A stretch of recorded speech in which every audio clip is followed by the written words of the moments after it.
2 Kings chapter 9. Jehu anointed king of Israel. Then Elisha the prophet called one of the sons of the prophets and said to him, "Tie up your garments and take this flask of oil in your hand and go to Ramoth Gilead. And when you arrive, look there for Jehu the son of Jehoshaphat, son of Nimshi.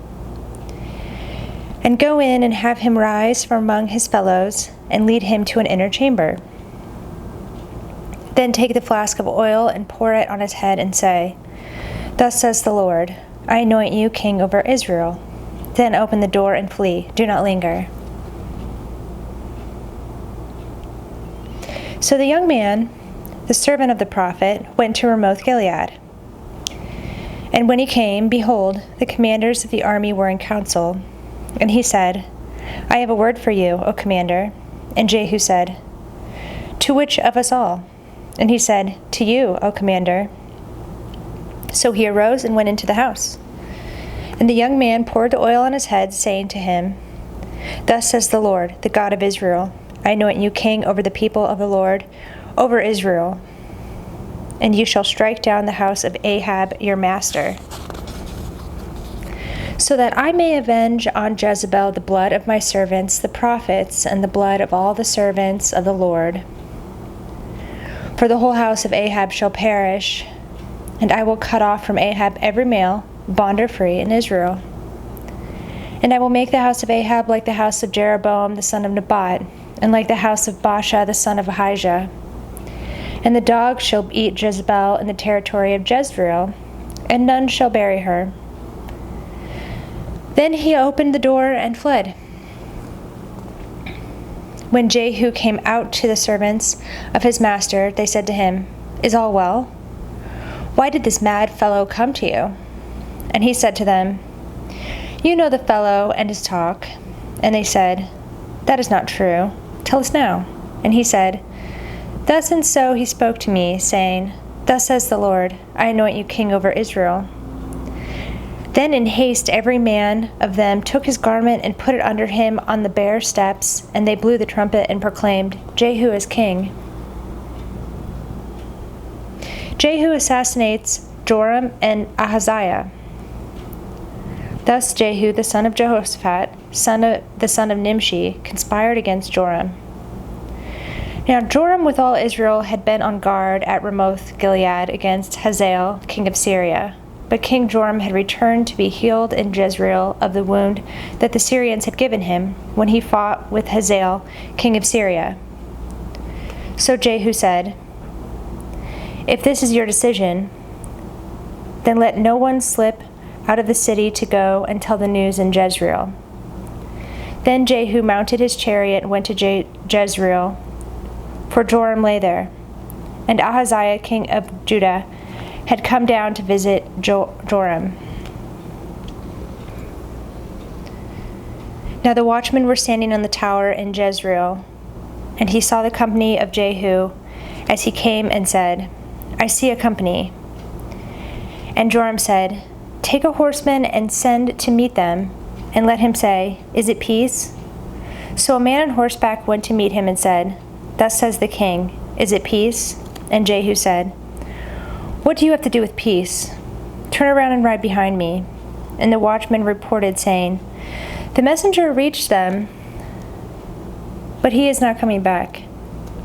Then he sent out a second horseman, who came to them and said, "Thus the king has said, 'Is it peace?'" And Jehu answered, "What do you have to do with peace? Turn around and ride behind me." Again the watchman reported, "He reached them, but he is not coming back. And the driving is like the driving of Jehu the son of Nimshi, for he drives furiously." Joram said, "Make ready." And they made ready his chariot. Then Joram, king of Israel, and Ahaziah, king of Judah, set out, each in his chariot, and went to meet Jehu, and met him at the property of Naboth the Jezreelite. And when Joram saw Jehu, he said, "Is it peace, Jehu?" He answered, "What peace can there be, so long as the whorings and the sorceries of your mother Jezebel are so many?" Then Joram reined about and fled, saying to Ahaziah, "Treachery, O Ahaziah!" And Jehu drew his bow with his full strength and shot Joram between the shoulders, so that the arrow pierced his heart, and he sank in his chariot. Jehu said to Bidkar, his aide, "Take him up and throw him on the plot of ground belonging to Naboth the Jezreelite. For remember, when you and I rode side by side behind Ahab his father, how the Lord made this pronouncement against him. As surely as I saw yesterday the blood of Naboth and the blood of his sons, declares the Lord, I will repay you on this plot of ground. Now therefore, take him up and throw him on the plot of ground in accordance with the word of the Lord." When Ahaziah the king of Judah saw this, he fled in the direction of Beth-Haggan. And Jehu pursued him and said, "Shoot him also." And they shot him in the chariot at the ascent of Gur, which is by Ibleam. And he fled to Megiddo and died there. His servants carried him in a chariot to Jerusalem and buried him in his tomb with his fathers in the city of David. In the 11th year of Joram the son of Ahab, Ahaziah began to reign over Judah. Jehu executes Jezebel. When Jehu came to Jezreel, Jezebel heard of it, and she painted her eyes and adorned her head and looked out of the window. And as Jehu entered the gate, she said, "Is it peace, you Zimri, murderer of your master?"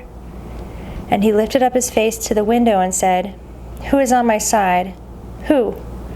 2 or 3 eunuchs looked out at him, and he said, "Throw her down." So they threw her down, and some of her blood spattered on the wall and on the horses, and they trampled on her. Then he went in and ate and drank. And he said, "See now to this cursed woman and bury her, for she is a king's daughter." But when they went to bury her, they found no more of her than the skull and the feet and the palms of her hands. When they came back and told him, he said, "This is the word of the Lord, which he spoke by his servant Elijah the Tishbite. In the territory of Jezreel the dogs shall eat the flesh of Jezebel, and the corpse of Jezebel shall be as dung on the face of the field of the territory of Jezreel, so that no one can say, 'This is Jezebel.'" Chapter 10. Jehu slaughters Ahab's descendants. Now Ahab had 70 sons in Samaria. So Jehu wrote letters and sent them to Samaria, to the rulers of the city, to the elders, and to the guardians of the sons of Ahab, saying, "Now then, as soon as this letter comes to you, seeing your master's sons are with you, and there are with you chariots and horses, fortified cities also, and weapons, select the best and fittest of your master's sons, and set them on his father's throne, and fight for your master's house." But they were exceedingly afraid and said, "Behold, the 2 kings could not stand before him. How then can we stand?" So he who was over the palace and he who was over the city, together with the elders and the guardians, sent to Jehu, saying, "We are your servants, and we will do all that you tell us. We will not make anyone king. Do whatever is good in your eyes." Then he wrote to them a second letter, saying, "If you are on my side, and if you are ready to obey me, take the heads of your master's sons and come to meet me at Jezreel tomorrow at this time." Now the king's sons, 70 persons, were with the great men of the city, who were bringing them up. And as soon as the letter came to them, they took the king's sons and slaughtered them, 70 persons, and put their heads in baskets and sent them to him at Jezreel. Then the messenger came and told him, "They have brought the heads of the king's sons." He said, "Lay them in 2 heaps at the entrance of the gate until the morning." Then in the morning, when he went out, he stood and said to all the people, "You are innocent. It was I who conspired against my master and killed him. But who struck down all these? Know then that there shall fall to the earth nothing of the word of the Lord, which the Lord spoke concerning the house of Ahab. For the Lord has done what he said by his servant Elijah." So Jehu struck down all who remained of the house of Ahab in Jezreel, all his great men and his close friends and his priests, until he left none remaining. Then he set out and went to Samaria.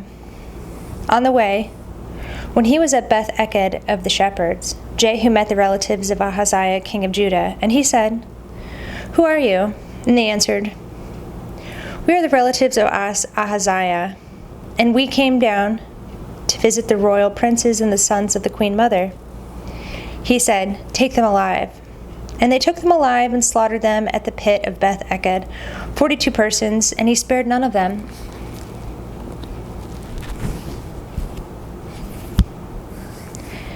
And when he departed from there, he met Jehonadab, the son of Rechab, coming to meet him. And he greeted him and said to him, Is your heart true to my heart as mine is to yours?" And Jehonadab answered, "It is." Jehu said, "If it is, give me your hand." So he gave him his hand, and Jehu took him up with him into the chariot. And he said, "Come with me and see my zeal for the Lord."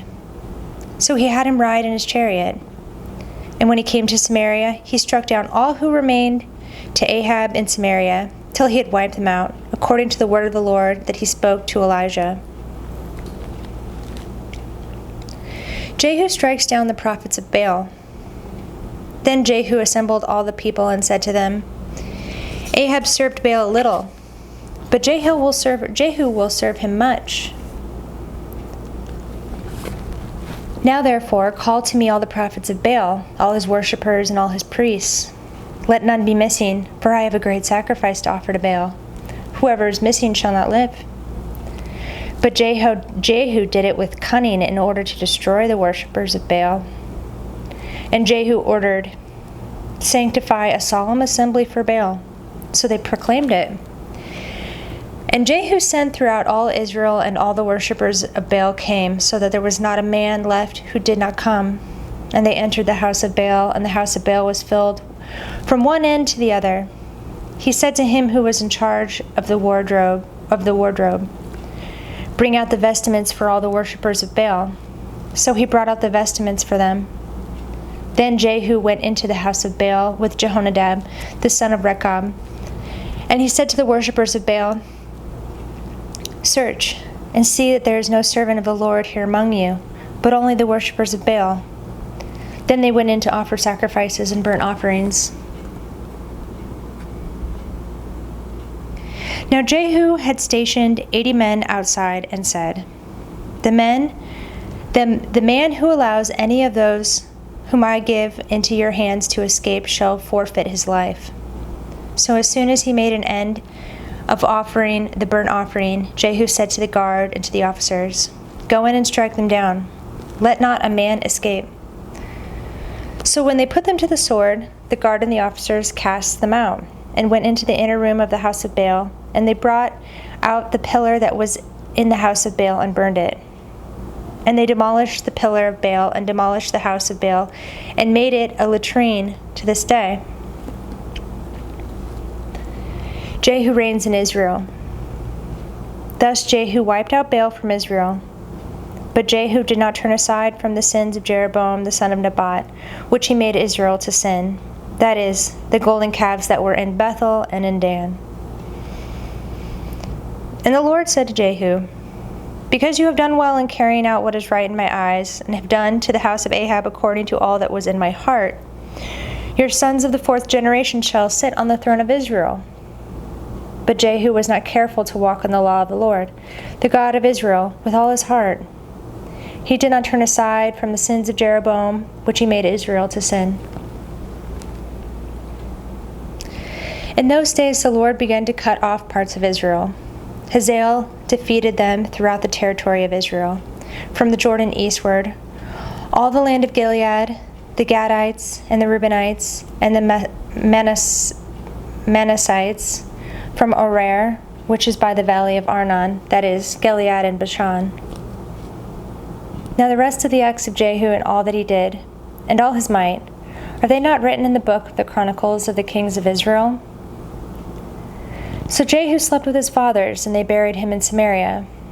And Jehoash, his son, reigned in his place. The time that Jehu reigned over Israel in Samaria was 28 years. Chapter 11. Athaliah reigns in Judah. Now when Athaliah, the mother of Ahaziah, saw that her son was dead, she arose and destroyed all the royal family. But Jehoshaphat, the daughter of King Joram, sister of Ahaziah, took Joash, the son of Ahaziah, and stole him away from among the king's sons who were being put to death. And she put him and his nurse in a bedroom. Thus they hid him from Athaliah, so that he was not put to death. And he remained with her 6 years, hiding in the house of the Lord, while Athaliah reigned over the land. Joash anointed king in Judah. But in the 7th year, Jehoiada sent and brought the captains of the Carites, and of the guards, and had them come to him in the house of the Lord. And he made a covenant with them and put them under oath in the house of the Lord, and he showed them the king's son. And he commanded them, "This is the thing that you shall do. 1/3 of you, those who come off duty on the Sabbath and guard the king's house, another third being at the gate, Sur, and a third at the gate behind the guards, shall guard the palace. And the 2 divisions of you, which come on duty in force on the Sabbath and guard the house of the Lord on behalf of the king, shall surround the king, each with his weapons in his hand, and whoever approaches the ranks is to be put to death. Be with the king when he goes out and when he comes in." The captains did according to all that Jehoiada the priest commanded, and they each brought his men who were to go off duty on the Sabbath, with those who were to come on duty on the Sabbath, and came to Jehoiada the priest. And the priest gave to the captains the spears and shields that had been King David's, which were in the house of the Lord. And the guards stood, every man with his weapons in his hand, from the south side of the house to the north side of the house, around the altar and the house on behalf of the king. And he brought out the king's son and put the crown on him and gave him the testimony. And they proclaimed him king and anointed him. And they clapped their hands and said, "Long live the king." When Athaliah heard the noise of the guard and of the people, she went into the house of the Lord to the people. And when she looked, there was the king standing by the pillar, according to the custom, and the captains and the trumpeters beside the king, and all the people of the land rejoicing and blowing trumpets. And Athaliah tore her clothes and cried, "Treason! Treason!" Then Jehoiada the priest commanded the captains who were set over the army, bringing her out between the ranks, and put to death with the sword anyone who follows her. For the priest said, "Let her not be put to death in the house of the Lord." So they laid hands on her, and she went through the horses' entrance to the king's house, and there she was put to death. And Jehoiada made a covenant between the Lord and the king and people, that they should be the Lord's people, and also between the king and the people. Then all the people of the land went to the house of Baal and tore it down. His altars and his images they broke in pieces, and they killed Mattan, the priest of Baal, before the altars. And the priest posted watchmen over the house of the Lord. And he took the captains, the Carites, the guards, and all the people of the land, and they brought the king down from the house of the Lord, marching through the gate of the guards to the king's house. And he took his seat on the throne of the kings. So all the people of the land rejoiced, and the city was quiet after Athaliah had been put to death with the sword at the king's house.